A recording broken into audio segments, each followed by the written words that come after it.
지방자치제 선거도 끝난 지 몇 개월이 지나 새로 선출된 의원들이 의정활동을 시작했습니다.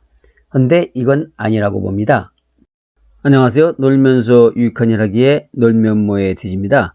저는 인생이막으로 놀면서 유익한 일 하기 위해 유튜브를 시작했고 맛집, 힐링 장소, 그리고 유익한 정보 등을 제공하고자 노력하고 있습니다.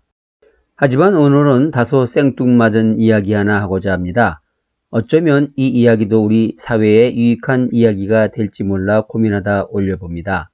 최근 6월 지방자치제 선거도 끝났는데요. 이 선거를 보면서 지자체 선거에 나오신 분들 상당수가 자격이 없는 분들이 본인의 영달을 위해 입후보했지 이 나라 이 사회를 건강하게 아름답게 발전시키기 위함이 아닌 분들이 많다는 겁니다.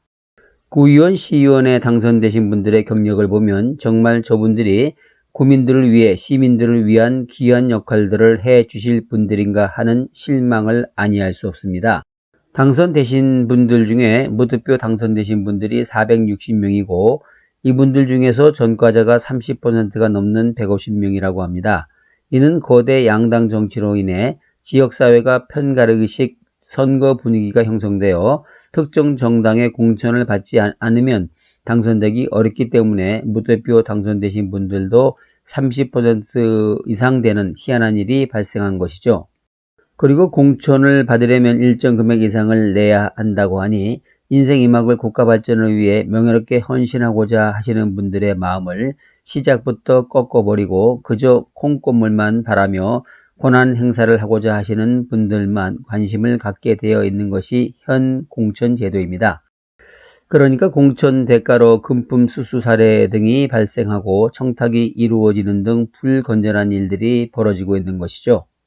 스웨덴 같은 정치 선진국가에서는 구의원, 시의원은 물론 국회의원들도 관용차도 운전기사도 면책특권도 없이 박봉에 오로지 국가에 헌신하고자 하는 자세로 의정에 참여하고 활동하고 있으나 우리나라 구의원, 시의원들은 연봉 7천만 원 이상의 막강한 권한으로 구정, 시정에 관여하는 모습을 보면서 왜 우리나라 지자체 제도가 이렇게 변질되었는지 개탄스럽기까지 합니다.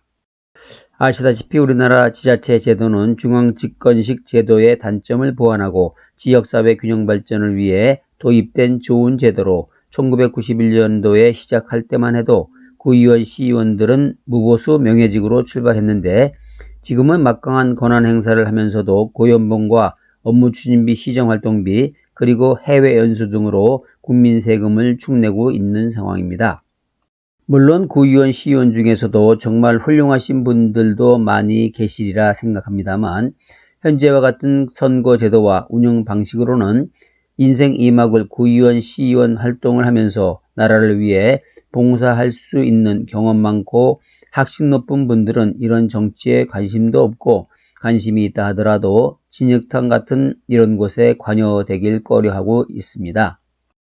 해서 짧은 소견이지만 구의원, 시의원 피선거권 자격을 좀 더 철저히 정하여 단지 콩고물에만 관심이 있는 자격이 안 되시는 분들을 가급적 배제하는 시스템을 구축해야 한다고 생각합니다.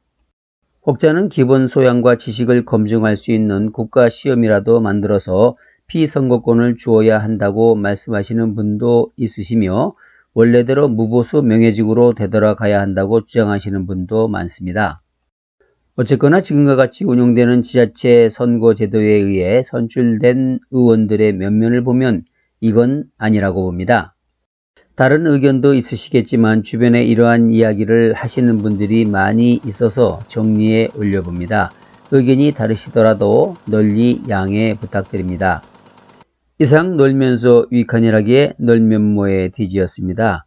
구독, 좋아요로 응원 부탁드립니다. 감사합니다.